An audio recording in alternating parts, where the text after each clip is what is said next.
السلام عليكم ومرحبا بكم في شوات كوزينتنا. قبل ما غادي نبداو الفيديو ديال اليوم ما تنسوش انكم تشاركوا معايا في القناه وكذلك انكم تضغطوا على الجرس باش توصلوا بكل ما هو جديد وفرجه ممتعه.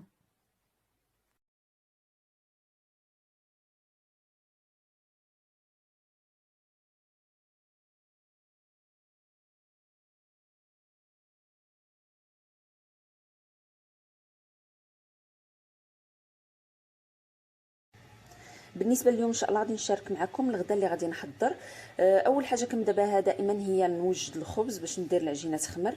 عندنا اليوم غادي ندير دقيق القمح الكامل كيف ما ملاحظين معايا هنايا دايره جوج زلايف ديال دقيق القمح الكامل بالنخاله ديالو، زلافه ديال الدقيق الابيض، معلقه كبيره ديال الخميره الفوريه الخميره ديال الخبز، وكتبقى دائما الخميره على حسب الجو، وهنايا الملحه كتبقى حتى هي على حسب الذوق. بالنسبه للدكراس خديت واحد شويه من هذا الدقيق القمح الكامل، غربلت منه غير واحد شويه ديك النخاله اللي كتبقى هكا غليظه، خديت منها هكا شويه هو باش غادي نقرص الخبز. وغادي نحتاجو المدافي اللي غادي نعجنوا به هاد العجينه. اول حاجه كنبداو نضيفو غير بشويه بشويه في الماء، وحنايا كنجمعوا فيها وهي كتدلك حتى غادي نحصلوا على واحد العجينه اللي كتكون لينه ومبلوكه مزيان. كيف ما ملاحظين معايا بقيت كنضيف في الماء بشويه بشويه حتى دلكات العجينه مزيان، كتكون هكا مطلوقه.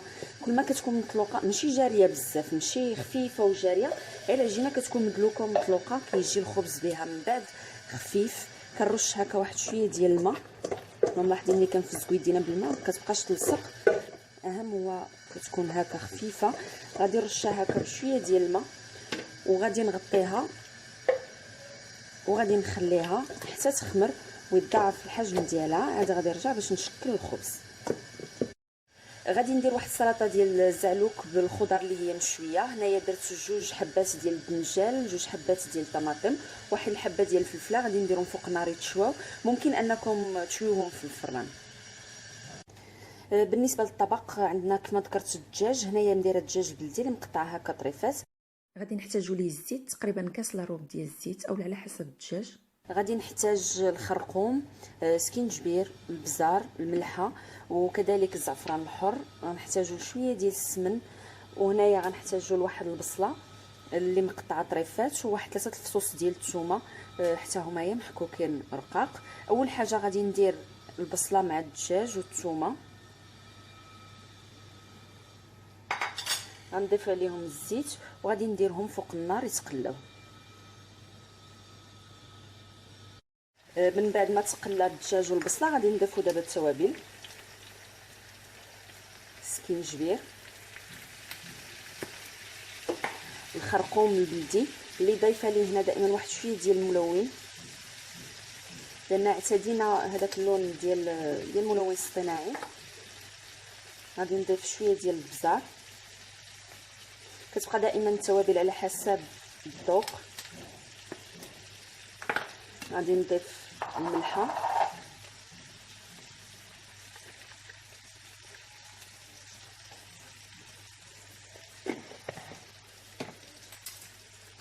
الزعفران الحر، وغادي ندير واحد شويه ديال السمن.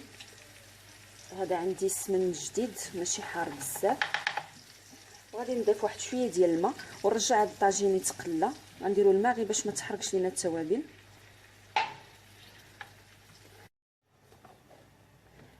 بالنسبه للخضر بعد ما تشوات درتها في واحد العلب ديال بلاستيك. هذه راه النوع الجيد لان بغيتها باش ترخى ليا نصب كيفاش نحيد لها القشره. غادي نحيد هاد اللب الدخلاني ديال الدنجال، غنديرو في واحد المقله.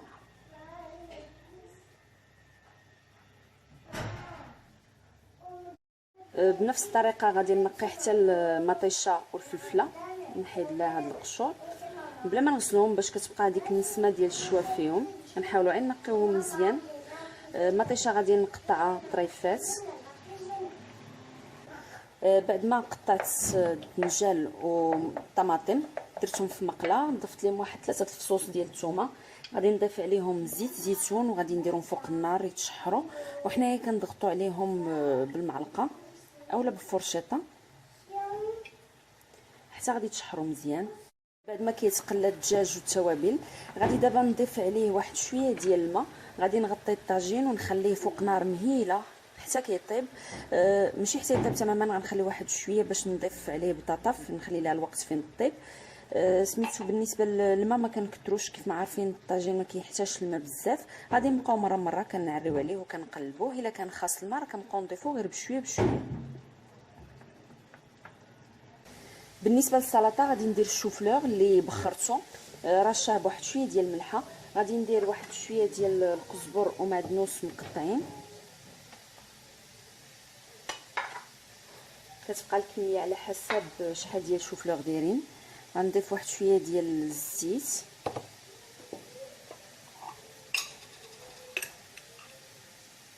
شويه ديال صلصه المايونيز.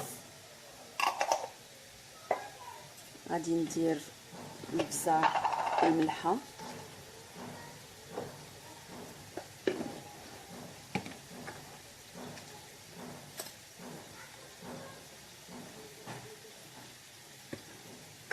وغادي نضيف عصير ديال الحامض.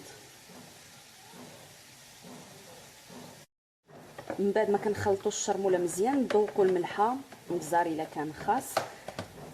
وغادي ندير فيها هاد الوريدات ديال الشوفلور اللي ملي نكونوا نبخروا فيهم ما نطيبوهمش بزاف باش يبقاو لنا صاينين. نحاولوا نغطيوهم شويه بهاد الشرموله وغادي ندخلهم للثلاجه حتى الوقت التقديم باش يبقاو يتشربوا بهاد الربيع اللي درنا.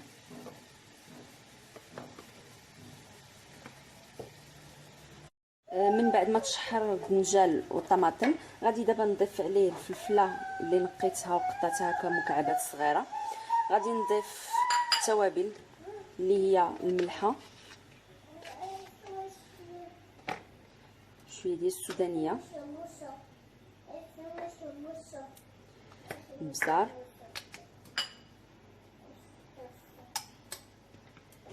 التحميره،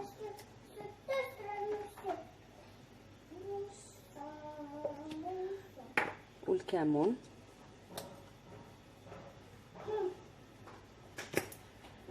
غادي نضيف واحد شويه ديال زيت الزيتون وغادي نرجعها فوق النار حتى تشربوا هاد الخضر بالتوابل.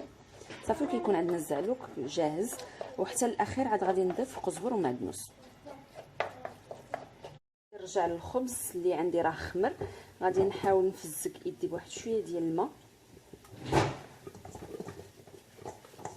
نخدموه هكا نخرجوا منه البرد.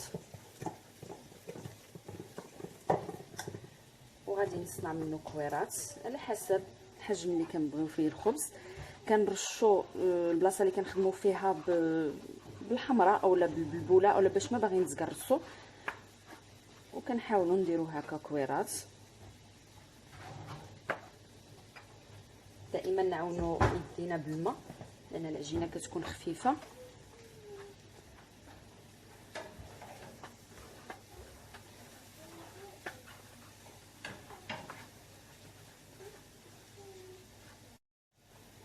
كنرجع للكره الاولى اللي قاديت كنبدا نقرص فيها بالحمراء. نحاولوا نخليو الشكل دائري كيف ما ملاحظين. هنا مديره لاطه رشيتها بالحمراء حتى هي. وغادي نحط فيها الخبزه نسمعها تطلق واحد شويه. عاد غادي نرجع نقادها. دائما انا كنطيب مباشره في اللاطه. عندي الفران كيسخن مزيان كنشعلو كيسخن من الفوق ومن التحت وكندخل اللاطه مره واحده كيطيب ليا دائما مقاد من الفوق ومن التحت. ولكن الطياب ديال الخبز راكم كديروه دائما على حسب الفران اللي عندكم والطريقه اللي معتادين.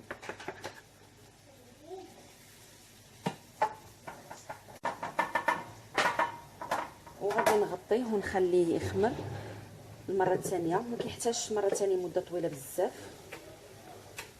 عاد غادي نشعل الفران يسخن مزيان ونديرو يطيب.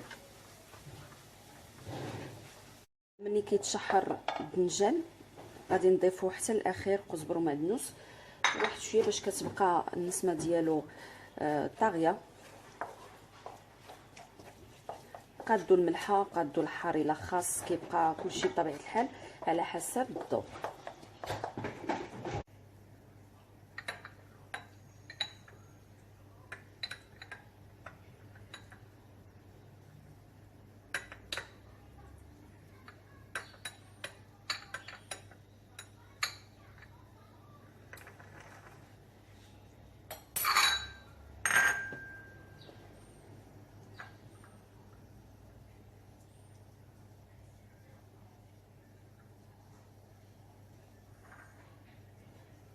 الدجاج هنايا راه قريب عندي يطيب. غادي نضيف ليه في هذه المرحله بطاطا، لان الدجاج البلدي كيف ما عارفينه كيبغي مده ديال الطياب اطول.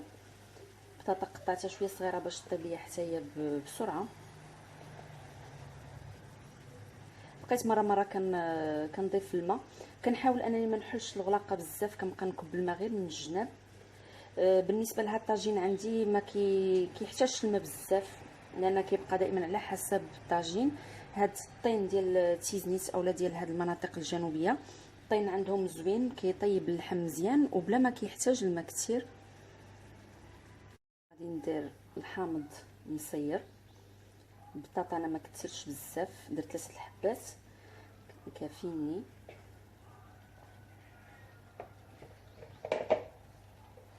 غادي ندير من الفوق، غير من الفوق بطاطا، واحد شويه ديال الملحه،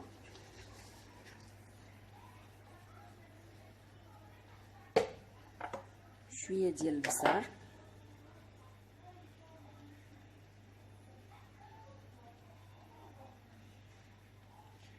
وغادي ندير شويه ديال الخرقوم،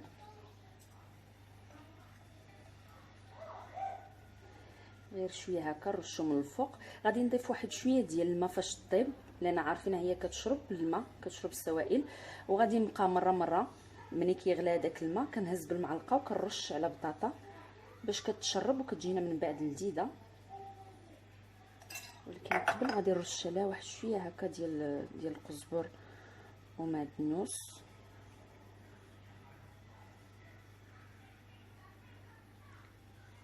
غادي ندير الماء صافي، وغادي نرجعها نغطيها ونخليها تكمل الطياب ديالها.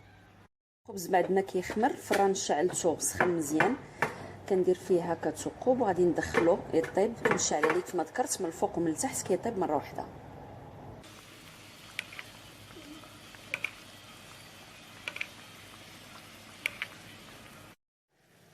البطاطا بعد ما كطيب كيكمل الدجاج الطياب ديالو، كندير واحد العصيره هكا خفيفه ديال الحامض حتى الاخير. بالنسبه للخبز بعد ما طاب كيف ما ملاحظين، هذا هو الشكل ديالو كيفاش كيكون، كيجي رطب كيجي زوين. ودائما الحاجه الدار كتكون صحيه. اذا هذا هو الطاجين ديالنا والزالوك والسلطه ديال الشوفلور. نتمنى انهم يكونوا هاد الاقتراحات نالوا الاعجاب ديالكم. ودائما ما تنسوش انكم تشاركوا معايا في القناه، وكذلك انكم تفعلوا الجرس باش تبقاو دائما توصلوا بكل ما هو جديد. وبصحه وراحه.